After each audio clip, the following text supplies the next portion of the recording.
Magandang araw po, Miss Hart. Itago niyo na lamang po ako sa pangalang Letlet para na rin po sa privacy ko. At yan din naman po ang palayaw ko. Sa kasalukuyan ay 57 years old na po ako, mag-isa na lang sa buhay dahil may kanya-kanya ng pamilya na po ang 3 kong anak. Habang maaga naman akong iniwan ng asawa ko noong 46 years old pa lang ako. Hindi po naging madali ang buhay sa akin, lalo na nung iniwan na ako ng asawa ko. Medyo late din po kasing nag-asawa at nagkaanak kaya naman nung mawala siya ay nasa kolehiyo pa lang ang bunso namin. Mag-isa ko pong itinaguyod yon, Miss Hart. Kahit na mahirap, sinuguro ko na makakatapos pa rin ang lahat ng mga anak ko. Aling Letlet, eto na po yung mga order nyo na uling. Inilagay ko na po sa may likod bahay para hindi na kayo mahirapan. Alas 7 pa lang ng umaga ay dinig ko na ang pagtawag sa akin ni June, ang taga-deliver ko ng uling. Oh June, ang aga-aga mo naman. Sige, salamat ha. Yung bayad minsan na sa Sabado. I-total mo na lang dyan sa listahan mo. Mula po nung maiwan ako sa bahay ay inabala ko na ang sarili ko sa pagtitinda ng barbecue. Pero ang simpleng hobby ko na yon ay hindi ko akalaing lalaki pala ito at magiging isang kainan na puro ihaw-ihaw ang siniserve.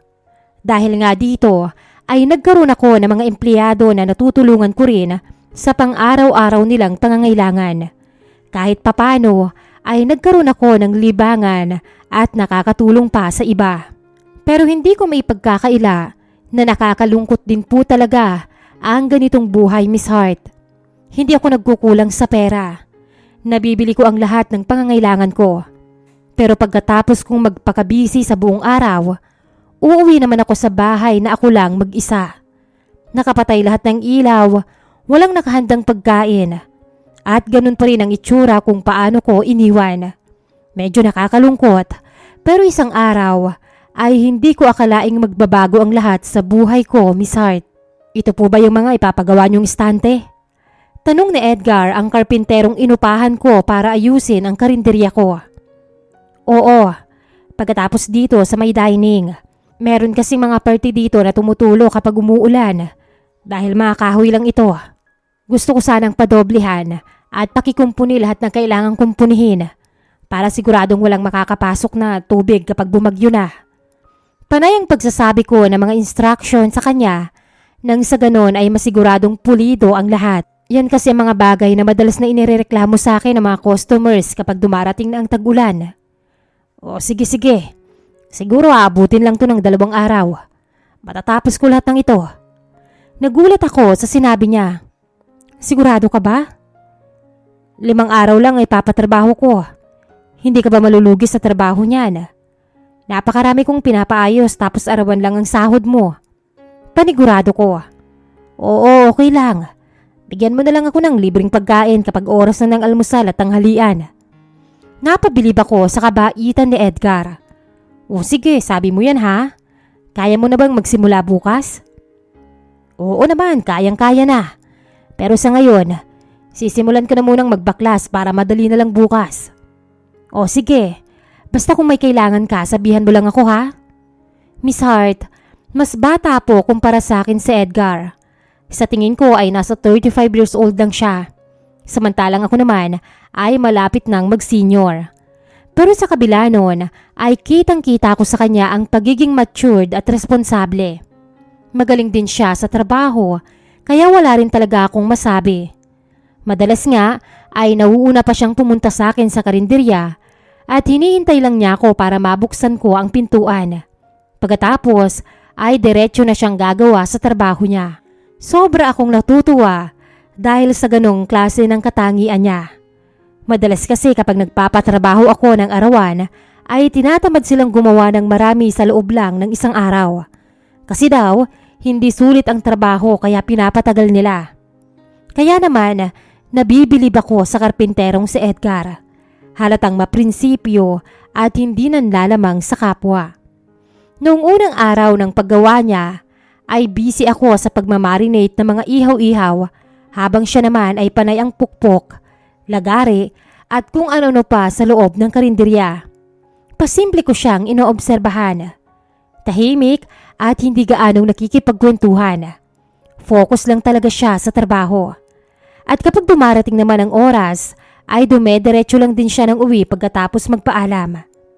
Sa tuwing matatapos ang araw, napapansin kong laging may naiiwan na gumamela sa harap ng upuan ko sa loob ng opisina, kung saan ako nagkukwenta ng mga kinikita. Noong una akala ko ay may nakapag-iwan lang doon at nalimutan lang kunin. Pero 3 araw ang lumipas, ay consistent ang nakikita kong gumamela doon.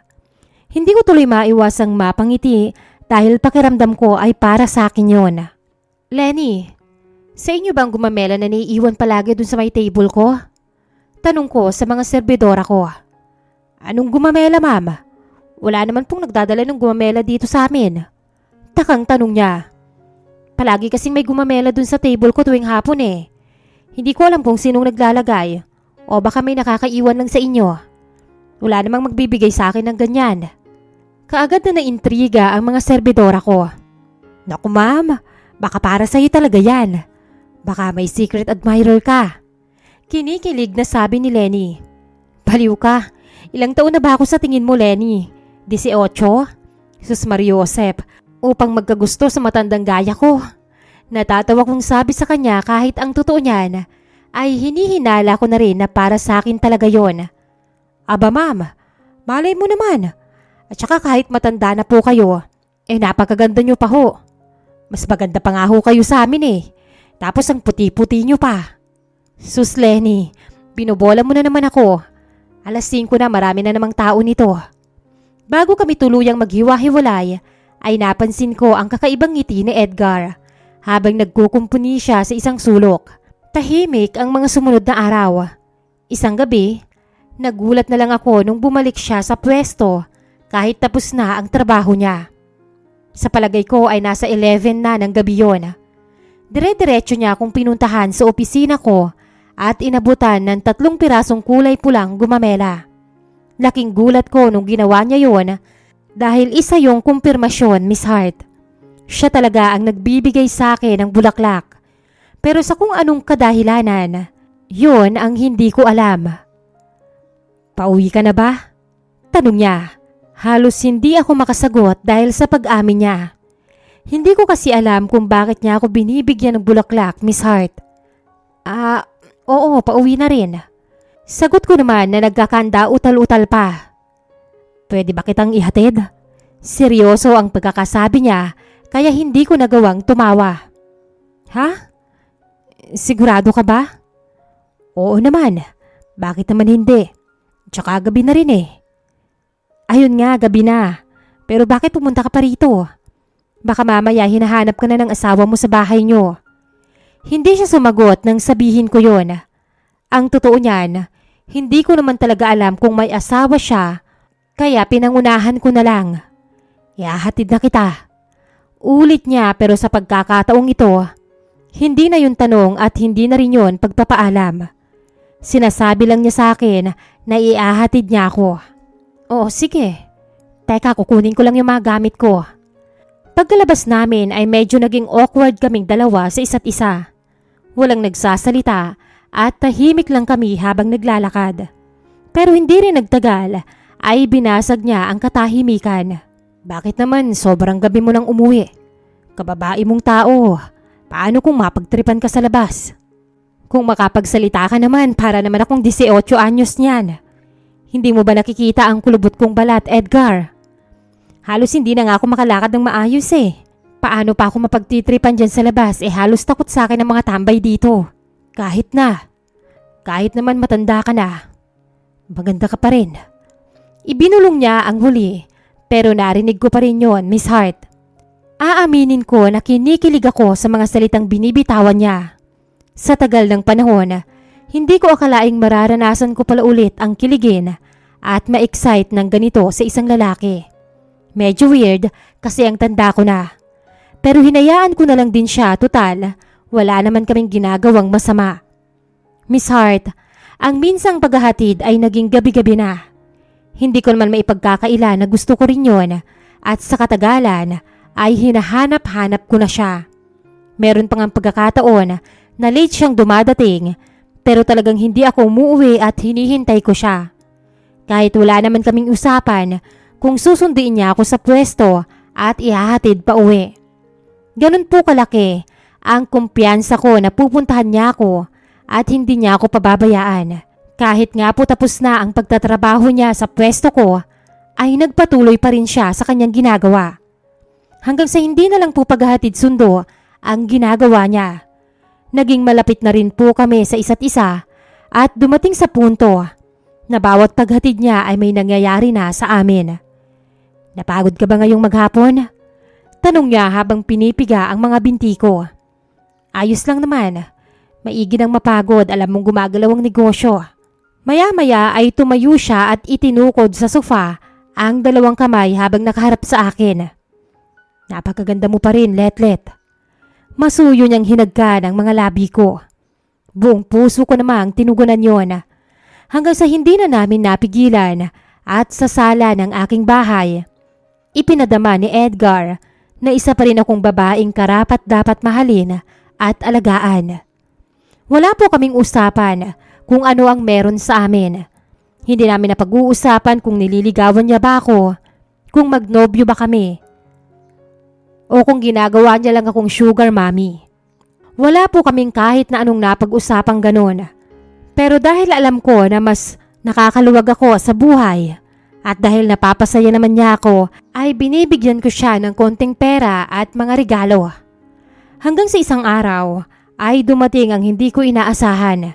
Isang buntis na babae ang pumunta sa ihawan ko. Umupo siya sa loob ng pwesto pero hindi umorder ng kahit na ano. Ang sabi niya lang sa serbidora ko ay hinahanap niya lang daw ako at gusto niya akong makausap. Ikaw ba ang bagong kinakalantari ng asawa ko? Bungad niya. Laking gulat at takot ko nang maglingunan sa amin ang mga tao. Sus Mariosep, Ineng, para na kitang anak, anong sinasabi mo? Hindi ka ba nanghihilakbot dyan sa tanong mo? Mahinahon kong sabi sa kanya. Ayun na nga eh, para mo na rin akong anak. At para mo na ring anak si Edgar. Pero bakit kinakalantari mo pa rin siya? Sa pagkakataong yon ay mahina ang pagkakasabi niya, pero kasabay din naman ang pagtulo ng mga luha niya. Parang nanginig ang buong kalamnan ko dahil sa sinabi niya, Miss Hart. Teka, wag mong sabihin na asawa ka ni Edgar? Utal-utal kong tanong kahit alam ko naman na ang sagot.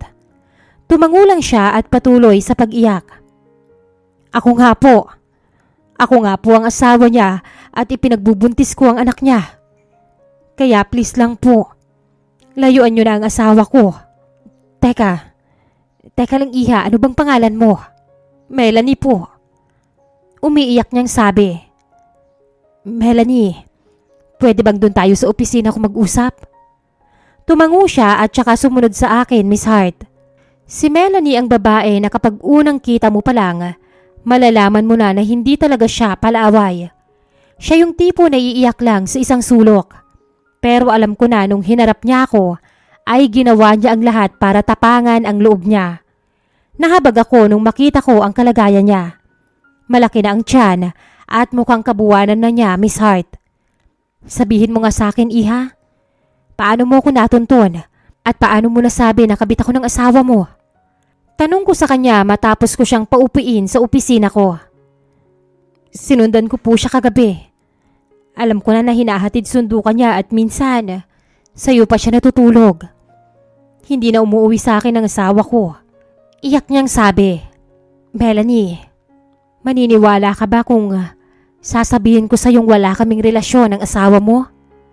Tumawa siya pero hindi yun ang tipo ng tawa na masaya. Yung tawa na puno ng sakit at pait. Niloko na nga ako ni Edgar at naaktuhan ko na kayong dalawa. Pati ba naman ikaw lulukuhin din ako? Ang tanda-tanda nyo na ho. Sana naman matutuho kayong mag-isip ng diretso at gumawa ng tama. Tamang-tama sa akin lahat ng sinabi niya, Miss Hart. Pero pilit ko ring tinapangan ang loob ko. Hindi sa ganoon, Melanie. Tama ka. Umuwi siya sa akin. Tama ka na hinahatid sundo niya ako. Pero wala kaming anumang usapan. Kung ano ang meron kami.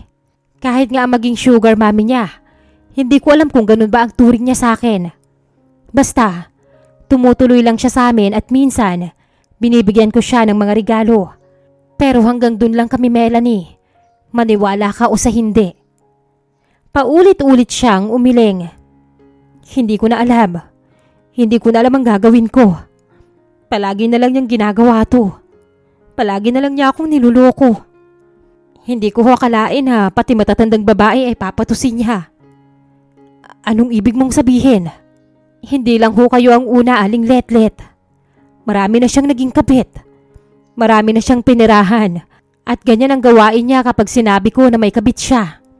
Sasabihin niya na wala namang namamagitan sa kanilang dalawa dahil wala namang usapan. Ganyan palagi ang rason. Paulit-ulit at nakakasawa rin. Nang marinig ko ang mga salitang yon, ay doon na nagsimulang uminit ang ulo ko, Miss Hart. Hindi ko akalain na sa laking tao niyang yon ay kinaya-kaya niya yung asawa niya na malapit ng mga anak. Kayo ba, Iha, kasal? Magkasama ba kayo sa bahay? Opo. Magkasama kami sa inuupahan namin. Pero pati yung upa, 3 buwan nang hindi nababayaran. Hindi na siya nagbibigay sa akin ng pambayad. Pati pambili ng pagkain namin. Palagi na lang akong nauuwi sa pangungutang. Aba, napakaloko naman pala talaga niyan. Pero bakit hindi mo pa hiwalayan? Para ano po? Para mapasayo na siya ng buong buo? Para masolo mo na siya? Medyo tumaas na naman ang boses niya. Hindi sa ganun. Pero kung ganyan ang ginagawa niya sa'yo, sa tingin mo ba magiging mabuting ama siya at tingin mo ba maganda kung makikita ng anak niyo na ganyan ang ama niya? Hindi ko po alam. Pero problema ko na po yun. Ay nako, ganito. Meron akong plano, Melanie. Sinabi ko sa kanya ang lahat ng plano ko at hinintay naming sumapit ang gabi. Gaya nga ng inaasahan naming dalawa, muli akong pinuntahan ni Edgar sa ihawan. Hindi gaya ng dati na excited ako tuwing darating siya. Ngayon ay kumukulo ang dugo ko nang makita ko pa lang ang anino niya. Kamusta ang maghapon mo? Tanong niya at saka inakbayan ako. Eto, napakaraming customer. Tipid kong sagot. Sasama ka ba sa bahay? Oo, sana. Nagugutom din ako eh. May pagkain ka ba? Oo, marami sa ref. Mag-init ka na lang. Yun na ata ang pinakamahabang oras na iginugol ko sa buhay ko. Gusto ko nang liparin ang daan para makauwi ka agad dahil talagang nanggagalaiti ako sa lalaking to. Pagdating namin sa bahay ay madilim ang lahat. Hinayaan ko siya ang magbukas ng pintuan at nang makapasok kami, laking gulat niya nang sumalubong si Melanie na nakaupo sa may dining area. Nagmemeryenda habang naghihintay sa amin. Melanie, utal-utal niyang sabi. Oh, magkakilala kayo? Painosente kong tanong. Ito ang kaibigan kong si Melanie. Bale, makikitira muna siya dito. Kasi yung walang kwenta niyang asawa, hindi binabayaran yung renta ng bahay nila eh. Manganganak na siya kaya kailangan niya ng lugar kung saan hindi siya may stress. Kaya dito ko muna siya pinatuloy. Hindi ba, Melanie? Matamis na ngumiti si Melanie sa aming dalawa. Oo, salamat Letlet ha. At saka, magkakilala talaga kami niya ni Edgar. Talaga? Paano kayo nagkakilala? Huwag niyo sabihing mag-ex kayong dalawa ha. Kunwaring biro ko. Sabay kaming nagtawanan ni Melanie. Naku, hindi. Ikaw talaga. Siya nga pala. Nag-init na ako ng panghapunan. Kumain na tayo. Yaya niya. Masaya kaming nagkukwentuhan ni Melanie habang kumakain. Ngunit pasimple naming inoobserbahan si Edgar na tahimik at halatang napaparanoid na. Oo nga pala, Melanie. Paano yung panganganak mo? Wala bang ibibigay na sustento o kahit anong pambayad man lang sa ospital yung asawa mong batugan? Tanong ko at talagang pinaparinig ko sa kanya ang bawat masasakit na salitang binibitawan ko. Hindi ko nga alam eh. Depende. Kung dalawin man siya ng konsensya niya. Pero buo naman ang desisyon ko, Letlet. May ibigay siya sa akin o wala. Hindi ko ipapakita sa kanya ang anak niya. Lalayasan na namin siya. Doon na siya tuluyang nawala sa sarili. Tumayo siya at malakas na hinampas ang lamesa. Anong pinagsasasabi mong hindi mo ipapakita sa akin ang anak ko? Anak ko yan, Melanie. May karapatan ako dyan. Tahimik lang akong nakaupo habang ipinagpapatuloy ang pagkain at nakikinig sa kanilang dalawa. Anak mo? Wala kang anak dahil wala kang karapatang maging tatay. Mantakin mong malapit na akong mga anak, pero ikaw wala kang ibang inatupag kung hindi mang babae. Mabuti na lang at matinong kausap si Aling Letlet. Kung hindi, mababaliw na lang ako sa lahat ng kalokohang ginagawa mo. Hindi ko na siya sinagot at mabilis akong tumayo at binigyan siya ng malakas na sampal. Yan ang nababagay sa'yo. Umalis ka na sa pamamahay ko at wag ka nang magpapakita pa sa akin. Matapos po ng pag-uusap na yon ay sabay na umalis ang dalawa. Ang sabi ni Melanie ay makikipaghiwalay na siya sa asawa. Makalipas ang 1 linggo, inabutan ko si Melanie sa labas ng ihawan ko. Maaga pa noon at magbubukas pa lang ako ng karinderya. Oh, Melanie, kamusta? Anong balita sa'yo? Hiniwalayan ko na po si Edgar. Ipinablatter ko siya sa barangay. Ngayon ho, hindi ko na alam kung nasan siya. Aling Letlet, pwede po ba akong magtrabaho sa inyo? Miss Hart, minabuti kong kupkupin si Melanie dahil wala naman siyang ibang matutuluyan. Hindi ko akalain na dahil kay Edgar ay makikilala ko ang isang bagong kaibigan. Isang bagong kaibigan na makakasama ko habang buhay. Pwede pala yon, Miss Hart. Kahit hindi kayo romantically attached sa isa't isa, ay kayo naman ang magiging magkatuwang. Masaya ko na natulungan silang mag-ina. Lalo na at kitang-kita ko ang pagsisikap ni Melanie. Pagkatapos niyang manganak, ay nagpumilit pa rin siyang magtrabaho sa ihawan ko at hindi niya ako hinahayaang magtrabaho ako sa mga gawaing bahay. Ako naman ang sumuporta sa kanila financially noong panahong hindi pa niya kaya. At hanggang ngayon, Miss Hart, ay sa akin sila nakatira dahil ayoko na silang paalisin. Hindi ko na kayang mabuhay nang wala sila.